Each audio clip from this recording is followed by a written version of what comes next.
نحمده ونصلي ونسلم على رسوله الكريم۔ سورۃ النحل آیت نمبر 61۔ اعوذ باللہ من الشیطان الرجیم، بسم اللہ الرحمن الرحیم۔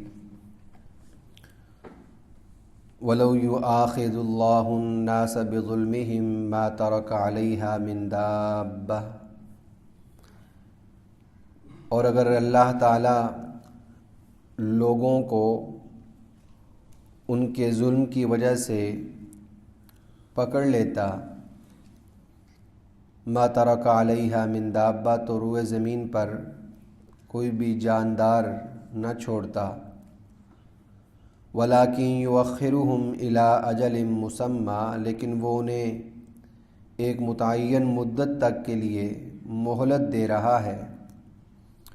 فَإِذَا جَاءَ أَجَلُهُمْ، پھر جب ان کی مدت آ پہنچے گی، لَا يَسْتَأْخِرُونَ سَاعَةً وَلَا يَسْتَقْدِمُونَ، تو وہ لمحہ بھر نہ پیچھے رہ پائیں گے اور نہ آگے بڑھ سکیں گے۔ وَيَجْعَلُونَ لِلَّهِ مَا يَكْرَهُونَ، اور وہ اللہ رب العالمین کے لیے وہ باتیں تجویز کرتے ہیں، ما یکرہون، جسے وہ ناپسند کرتے ہیں۔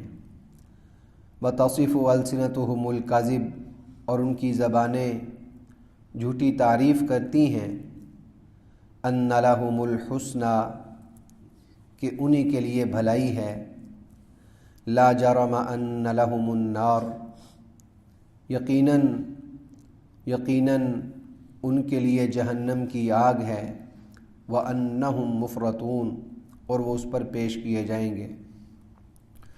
تاللہ لقد ارسلنا الی امم من قبلک، اللہ کی قسم ہم نے آپ سے پہلے امتوں میں بھی رسولوں کو بھیجا ہے۔ فزین لہم الشیطان اعمالہم، تو ان کے اعمال کو شیطان نے مزین کر دیا، بنا سنوار دیا۔ فہو ولیہم اليوم، سو وہی آج ان کا رفیق اور دوست ہے۔ وَلَهُمْ عَذَابٌ علیم، اور ان کے لیے دردناک عذاب ہے۔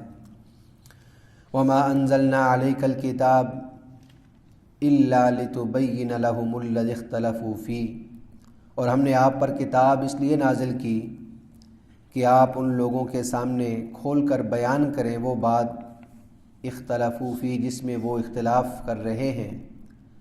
وَهُدًى وَرَحْمَةً لِقَوْمٍ يُؤْمِنُونَ، اور تاکہ یہ کتاب ہدایت ہو اور رحمت ہو ان لوگوں کے لیے جو ایمان لانے والے ہیں۔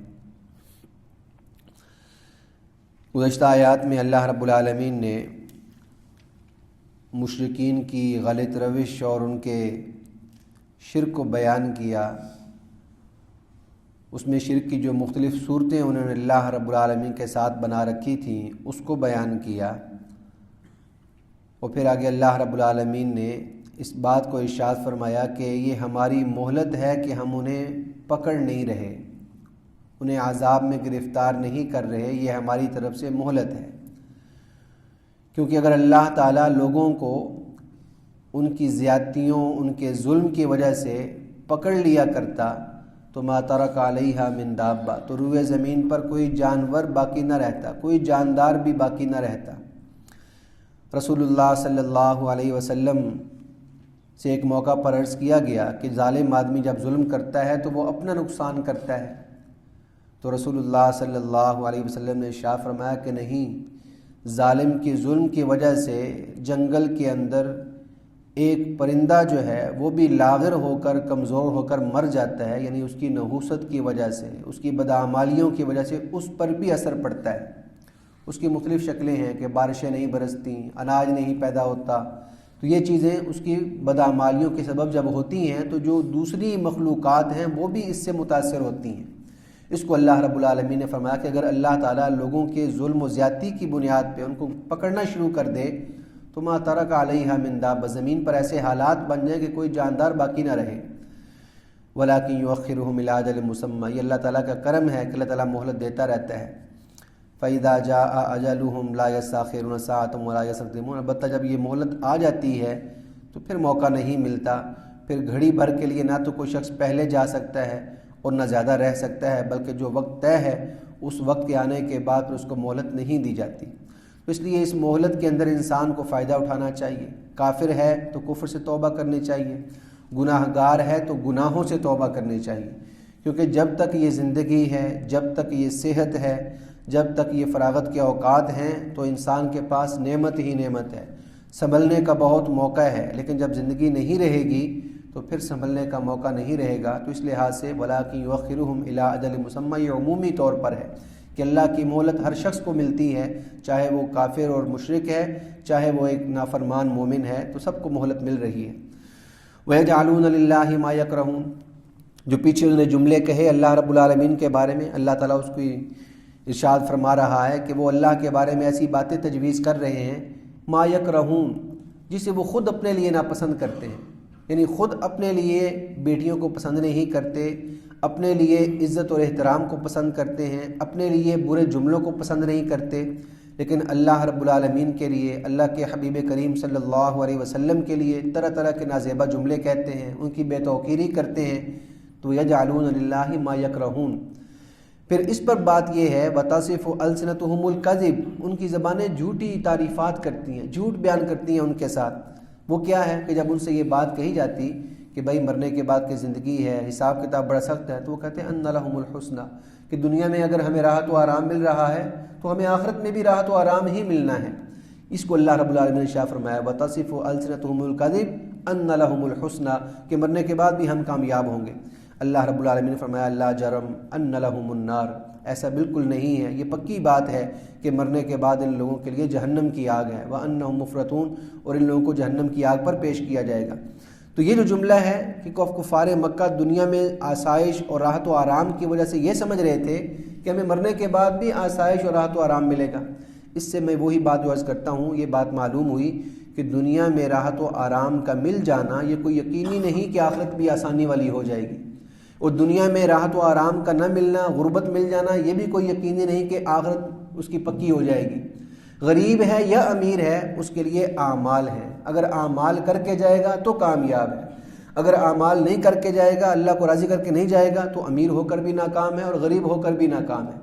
اس لحاظ سے اللہ رب العالمین نے شاہ فرمایا کہ یہ لوگ جو اللہ کی نافرمانیاں کر رہے ہیں اور خاص طور پر شرک و گمراہی میں، کفر میں مبتلا ہیں، فرمایا ان کے لیے جہنم کی آگ ہے۔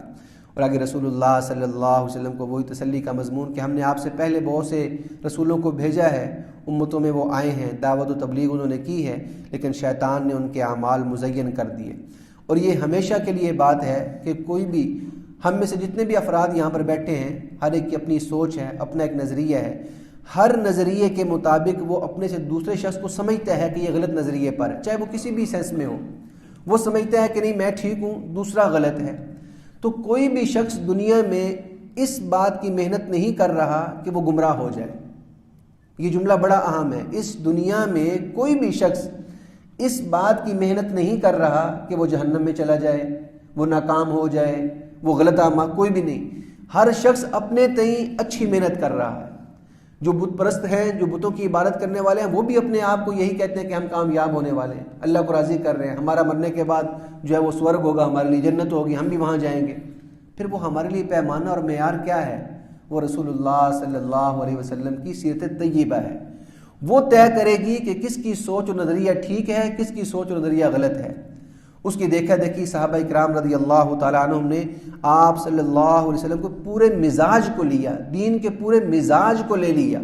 تو صحابہ اکرام رضی اللہ تعالیٰ عنہ کی زندگیاں وہ ہمارے لیے نمونہ ہیں۔ تو اگر کوئی چیز ایسی ہے جو ان کی زندگیوں میں ملتی ہے، رسول اللہ صلی اللہ علیہ وسلم کے اسوہ میں ملتی ہے، تو آنکھیں بند کر کے اس کو اپنانا چاہیے۔ اور اگر کوئی چیز ایسی ہے کہ وہ اس میں نہیں ملتی، تو پھر فکر رکھنی چاہیے کہ وہ کہیں میرا جوش اور میرا جذبہ نہ ہو، میری خواہش نہ ہو جس کو میں دین کا رنگ دے رہا ہوں۔ یہ بڑی سنبھلنے کی بات ہے اور فکر کرنے کی بات ہے۔ فَزَيَّنَ لَهُمُ الشَّيْطَانُ أَعْمَالَهُمْ، کیونکہ شیطان جو ضرب لگاتا ہے نیک لوگوں پر، وہ ایسے لگاتا ہے، وہ کام اپنی مرضی کے کرواتا ہے، ان کو تھپکی دیتا ہے، نہیں بہت اچھا کام کرو، اس میں بڑا اجر و ثواب ہے، اس میں بڑا اللہ تعالیٰ خوش ہوگا تم سے۔ فَزَيَّنَ لَهُمُ الشَّيْطَانُ أَعْمَالَهُمْ، ہاں جس پر اللہ کے نبی صلی اللہ علیہ وسلم کی مہر لگی ہوگی وہ یقیناً خوبصورت کام ہے اور اللہ تعالیٰ اس سے راضی ہے۔ فَهُوَ وَلِيُّهُمُ الْيَوْمَ وَلَهُمْ عَذَابٌ عَلِيمٌ، فرمایا وہ شیطان آج بھی ان کا رفیق اور دوست ہے اور ان کے لیے دردناک عذاب ہے۔ فرمایا یہ جو کتاب ہم نے آپ پر نازل کی ہے اس کا مقصد یہ ہے تاکہ یہ جو لوگ اختلاف کرنے والے ہیں، آخرت میں اختلاف کرنے والے ہیں، فرشتوں میں اختلاف کرنے والے ہیں، کتابوں میں اختلاف کرنے والے ہیں، آپ ان کی رہنمائی کریں، وضاحت کے ساتھ بیان کر دیں۔ چنانچہ رسول اللہ صلی اللہ علیہ وسلم کی احادیث طیبہ یہ ساری کی ساری وضاحتیں ہیں۔ وَهُدًى وَرَحْمَةً لِّقَوْمٍ يُؤْمِنُونَ، اس قرآن کو نازل کیا، یہ سراپا ہدایت ہے، سراپا رحمت ہے، لیکن ان لوگوں کے لیے جو ایمان لانے والے ہیں، یقین کرنے والے ہیں۔ تو رسول اللہ صلی اللہ علیہ وسلم کا اسوہ، آپ کی سیرت، آپ کے اعمال، خوشی کے، غمی کے، ہر لحاظ سے ہر موقع پر آپ نے ایک عرصہ گزارا ہے اس دنیا میں، تو وہ ہر طرح کے لمحات آپ نے بسر کیے ہیں۔ ان لمحات میں، ان موقعوں پر اللہ کے نبی صلی اللہ علیہ وسلم کا طریقہ کیا رہا ہے، یہ ہمارے لیے مشعل راہ ہے، اس کو ہم نے اپنا کر چلنا ہے۔ اللہ تعالیٰ مجھے آپ کو تعلیمات اسلامیہ پہ عمل کی توفیق عطا فرمائے۔ وما علینا الا البلاغ المبین۔